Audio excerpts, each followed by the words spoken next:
Let's see how this looks. Hello, America. Happy birthday, as I say. It's a little after midnight here on July 4th. Uh, it's our 250th birthday. And I have tremendous fears for the next 250 years, hell, for the next 5 years, as to way things are going to go in the good old U.S. of A. It was very nice to see the World Cup people come into town and just get wowed by things that we take for granted, like Bucky's or Walmart or ranch dressing. Who would have thought that a big hit would be ranch dressing? Well, it was, and people were trying to take it back home, and they couldn't get it into their luggage, or they had to come out of their luggage, or whatever. I think it's pretty comical that one of the things that the Europeans found the most satisfaction was discovering ranch dressing. And that's fine. We take this stuff for granted, um, and I think that I saw enough comments on the news and elsewhere from visitors that were just really tickled with what they found here in the United States. That's a good stuff. That's very nice. Uh, it also points out what kind of hellholes they're living in over there in Europe. If what we take for granted is really good, what are they living in over there? No air conditioning. They're crying about the heat. Well, guess what? It's summer.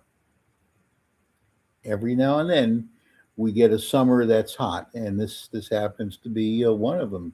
There was one back in the late '90s. I want to say it was '99, where we had 45 consecutive days over 100 degrees here in Texas. And it's stuff that happens. It's not your weed whacker, it's not your Corvette. That's all nonsense. That's the deep state trying to control everything you do, uh, because they want you to stop driving. They want everybody in a nice confined area. And this is the way this country is going to be going. Everybody living in their 200 square feet and loving it because that's all you're allowed to have. I don't know what's going to happen to this place where I live. This will be in the boonies at some point after the final takeover by the deep state bad guys. You may laugh and think that I'm crazy, but I've been watching these people for 4 or 5 decades now, and we're slowly getting there. The worn out analogy is the frog in the frying pan, um, which actually that's not true, but uh, slowly things change and nobody notices because they're too busy watching the big game or Dancing with the Stars or America's Got Talent or any other useless crap like that that's around. So my mother used to say, "I'm glad I'm old," and I'll echo that. I'm glad I'm old because even if I have to deal with it, it won't be for that long. Um, Now I hope I got at least another good 10 years left in me, but bad things are going to be happening to this country. The bad guys, aka the Democrats, are putting a full court effort to just ruin, destroy the United States that you and I have come to know. They're hell bent on destroying it, bringing millions and millions of illegals across the border, letting them vote. What the hell? Are you crazy? Bad things are coming, and that I feel very bad for. That things aren't going to be good. What's it going to be like? in 20 years, uh, when the kids that we know as kids right now are the adults that are running the country, what are they going to be dealing with? And that I feel really bad about. But for right now, it's July 4th, 2026. We're gonna put some hamburgers on the grill and some hot dogs on the grill. I made up some macaroni salad and some chips and dip, and it's going to be a hopefully a nice relaxing day, and we'll have some decent food here.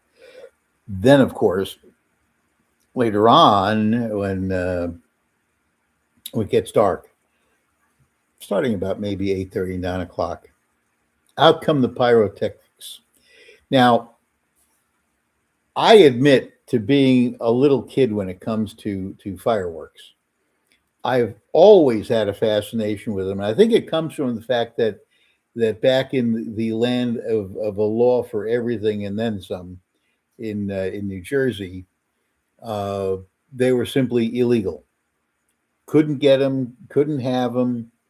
Uh, but I've told this story often that there was a little deli downtown Ford's on King George's Road, and it was called Strawbees.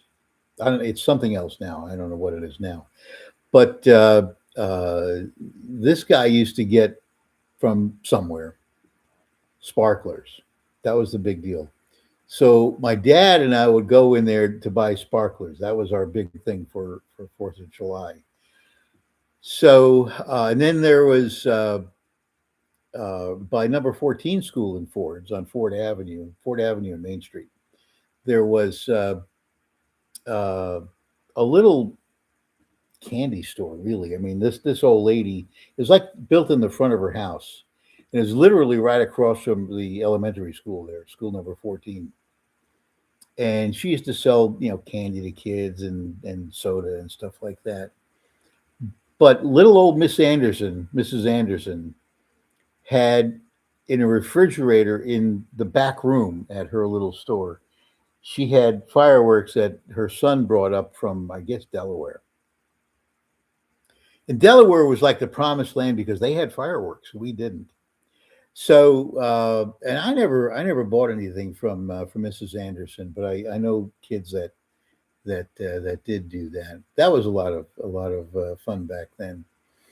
My big awakening to fireworks was it was probably 1963, 64. My mother's aunt had a house on the water, on the inlet in Brick on the Maniloking River, and uh, she literally right at the water. She had a dock, she had a boat, and so forth. But her brother, my mother's uncle Frank, uh, went somewhere. And I'm guessing it was Delaware, and he shows up with a box full of fireworks. And we spent, let's see, it was me, and I think my cousin Susan was there, and we were just blowing stuff up all day. And it was cherry bombs when cherry bombs were still real stuff. Cherry bombs and ash cans, and these things made big explosions. Not this crap they sell today, because heaven forbid we let people have any fun because little Johnny might blow his fingers off. Well, if little Johnny does something stupid, yeah, that might happen. So anyhow, we had fun with that day, and ever since then, I've just been fascinated with it. Then you add to it Gene Shepard's Fourth of July stories, and I try to make a habit of listening to that every Fourth of July because it just brings back great memories when life was just a whole lot better back in the 60s. And his story was the Ludlow Kissel and the Dago bomb that struck back. Except on the radio, if you guys remember, it wasn't Ludlow Kissel, it was Old Man Bruner. But when he got into books and movies, that name changed. So there must have been something about Bruner that caused that to happen. Anyhow, so I've just had this fascination with this stuff, and I the sickness is I buy the stuff and then I just look at it. I don't do anything with it. So I've got probably a good 40 pounds of fireworks in a big container here. But tomorrow we may make a dent in it. I need to somehow dig my way back to the controls for the irrigation system tomorrow, so that starting around 7 o'clock tomorrow night, I can run the sprinklers and get the ground good and wet. The problem is that what I really fear is that next door, the house, there's nobody living there right now, and the weeds are kind of high. And a couple of years ago, a rocket came from across the street and set part of their backyard on fire. Luckily, one of the people that was here at my place grabbed my hose and ran over there and put the fire out. Of course, then the fire department shows up over here and they're giving me grief, saying that it was my fault. And it's like, no, that came from over there. We're just playing around here in the driveway. So that kind of makes me want to curtail use of anything that shoots up in the air. Although I got probably about 20, 25 skyrockets and probably about 12 mortars. And those are the things that they'll shoot up real high and then boom, explode into the colorful flowers and so forth. So we'll see what happens. But I have a lot of the stuff that's made for ground effects, meaning there's one that I have just a ton of. You light it and it spins around, making different colored flames that shoot out from it as it spins. And then when it's through spinning, you get, bang, bang, bang, bang, bang. Little pops come out of it. So we'll probably sit out here and watch the neighbors light up the sky tomorrow evening, as usually happens here in Carson Ranch. And that's one of the things that I found very, very interesting when I moved here back in 2017, was that being that we're not within city limits, and there's literally no rules here. This whole subdivision goes nuts with fireworks. Another funny story. And it might have been 2018 that for the 4th of July, I had gone up north of Fort Worth, and I was coming back about 10:30, I guess. And I got off Interstate 35 onto Risinger Road, which is maybe 5 miles from here. And all I saw was this one section of sky in the distance that was all lit up with fireworks. Well, it turns out that was Carson Ranch. That's my subdivision over here, because this is the only place around here where people can shoot off fireworks, and boy, do they.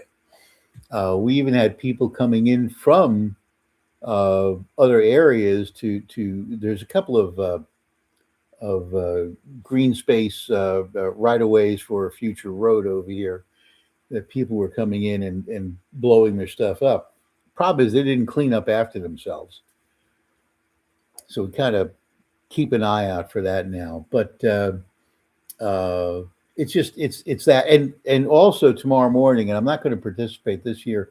Last year we did, got the 2 lawnmowers, and they had a parade, a 4th of July parade. And I forgot to get stuff to decorate the lawnmowers, so not going to do it tomorrow.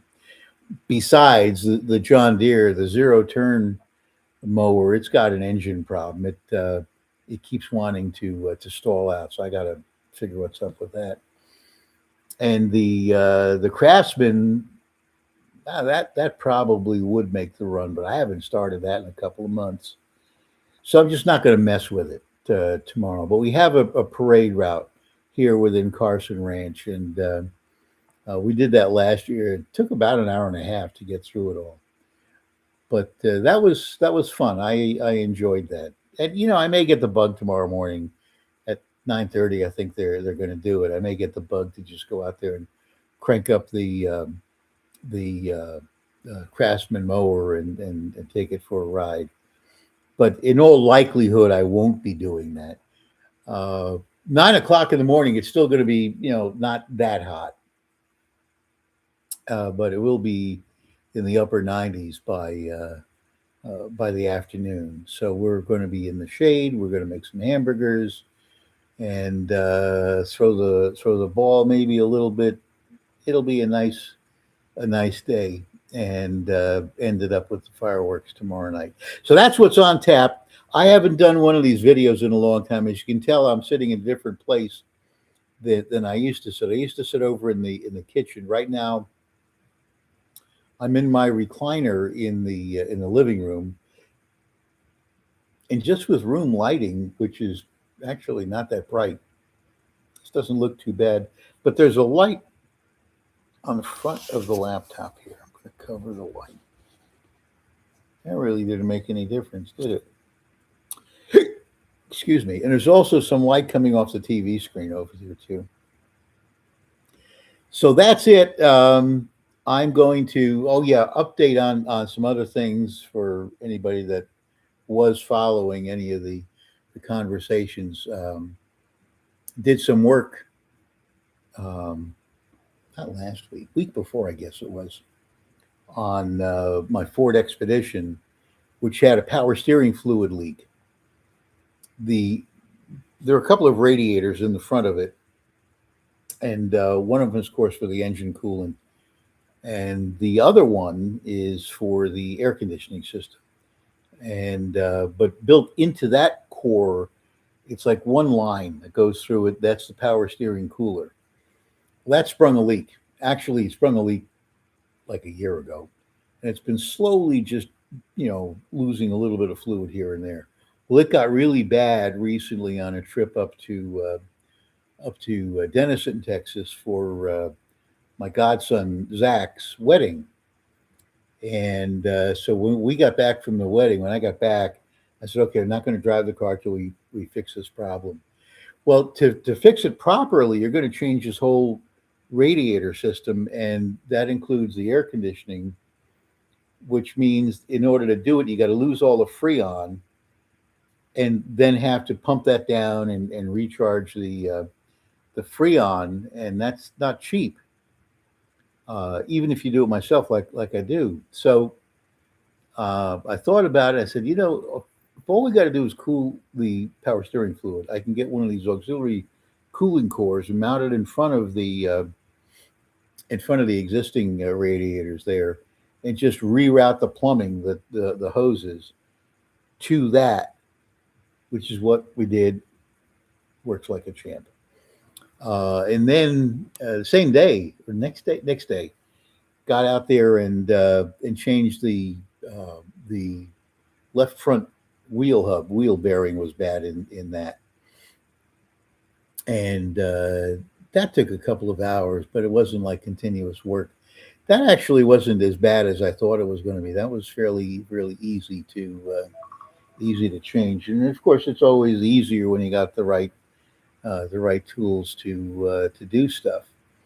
So that was our activity on the car, and now it's okay to drive again.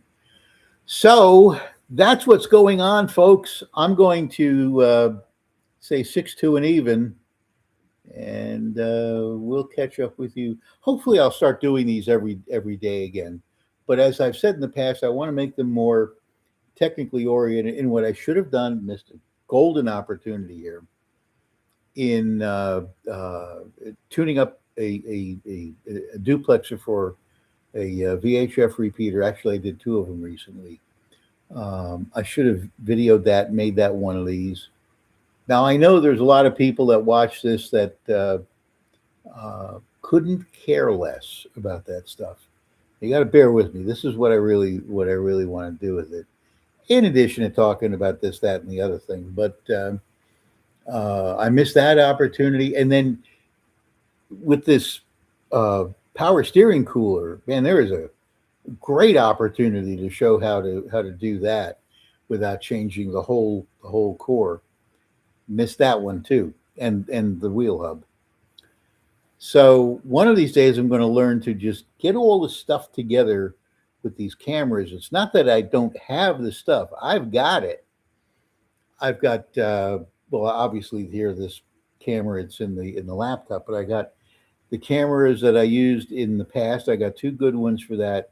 I got GoPros and so forth. So I can set this up to record what I do. And by the way, for working on printed circuit boards, I'm going to get a a microscope with a camera in it because some of these what's called surface mount components, they're tiny. You got to use a magnifier to. And this is even with good eyes. You got to use a magnifier to see this. But they also make a magnifying camera scope thing. It's got a about a 7-inch screen on it, but it also has an output that I can record and integrate that in with video. So that's kind of what's coming. I don't know what the next project in the shop is, but I'll find something, I'm sure.